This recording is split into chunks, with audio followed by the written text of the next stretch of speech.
Alaikum warahmatullahi wabarakatuh. Our today's topic is poem The Brook. तो इसका last stanza है I murmur under moon and stars, I brimly wilderness. I linger by my shingly bars, I loiter around my breezes. And out and out again I curve and flow to join the brimming river. For man may come and man may go, but I go on forever. तो in last लाइनों में शायर ने कहा कि नदी जब गुजरती है जैसे ये रात किस पकान छ तो ये सरकती ससराती हुई जमीन से चली जाती हूँ चांद तारों की तले यानी आसमान पे ये जून तो तारक आसान छ बन किन वुचु तो पान करू तो इमेजिन कि कॉल ये पकान छ तम साथ क्या नज़ार छ आसान I brimly wildernesses बस पकान कंडदार जाड़ियों मज तो बे बयाबानन मज यानी पहाड़ों मज I linger by my shingly bars, I lighter round my creases बस पेश सान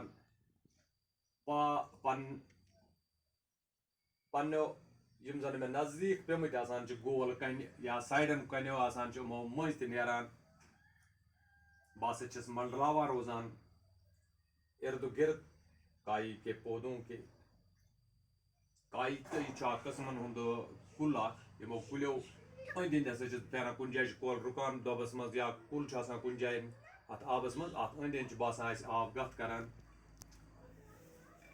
and out again I curve and flow पत ये बे दब मज नेबर नेरान बस बे पकान नचा नचा बाहर ये नेरान गसन आसान बस कर्व निवान बस हल हल पकान एंड फ्लो बस रोजान चलान कोतम तो जॉइन द ब्रिमिंग रिवर योतान बह दरियावस सत रलान फॉर मैन मे कम अत दौरान बह सफरस दौरान वुचान इंसान इवान तो गसान but I go on forever अगर इंसान बाकी रोजान कह मगर बस हमेशा रोजान पकान। तो इसके साथ ही आपकी नज़म जो है वो आज पूरी हो जाती है। तो कुछ नए अल्फाज जो है आपको इधर दिख रहे हैं इनका उर्दू में मैंने मीनिंग लिखी है। इसका अब लास्ट क्वेश्चन रह गया था जो पांच लास्ट क्वेश्चन है, पांचवा क्वेश्चन, चार तो हमने लिखे हैं। इसका answer can the journey of the brook be compare to human life, क्या जो नदी ब्रूक है इसका जो सफर है वो इंसान की जिंदगी की तरह है। तो इसका आंसर ये है yes, because just like human the brook has to pass through hurdles of mountains and other things before joining the river, likewise the man has also to face many difficulties and tensions of life before his death।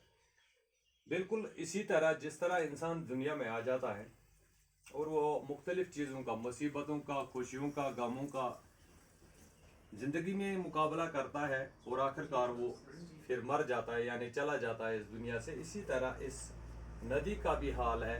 ये इसे भी hurdles आते हैं, मुश्किलात आते हैं, लेकिन ये इन मुश्किलात का सामना करके आगे चली जाती है। इसके बाद आता है आपको language work. Question number 1, Tennyson makes use of choicest words to describe the movement of the brook down the hill or reveals the poet's power of making sound pictures. This is called sound imaginary। यूजन आवाज no खतर छो imaginary words इस्तेमाल करमित M words तो लेखन the sound images used in the poem। यात poem मज छ आवाजो यानी कोलि हंजो आवाजो खतर के शायरन के वर्ड इस्तेमाल करमित, जैसे हैं bicker, bubble, babble, treble, murmur, chatter etcetera. तो इसी के साथ है विजुअल वर्ड्स। दूसरा है कि शायर ने कुछ अल्फाज को इस तरह इस्तेमाल किया है जैसे हम इमेजिन करते हैं कि जैसे हमने ये देखा है। तो these are 20 troops, a little town, a field and a fellow brimming a river etcetera. तो इसके साथ ही आज का ये लेसन आपको पूरा हो जाता है। तो लास्ट पर आपको लिखना है right a picnic you recently had. अगर आपने कोई एक्सकर्शन इस दौरान किया है, इस पर चंद जुमले लिखे, यानी एक छोटा सा पैराग्राफ आपको बनाना है पिकनिक पर। अगर आपने इस साल नहीं किया तो पिछले साल हमने एक्सकर्शन किया है, आप खुद भी ये बना सकते हैं। और इंशाल्लाह कल मैं इस टॉपिक पे आपको ये एक्सकर्शन के लिए जो कंपोजिशन है या ऐसे है ये लिखाऊंगा। तब तक के लिए खुदा हाफिज़।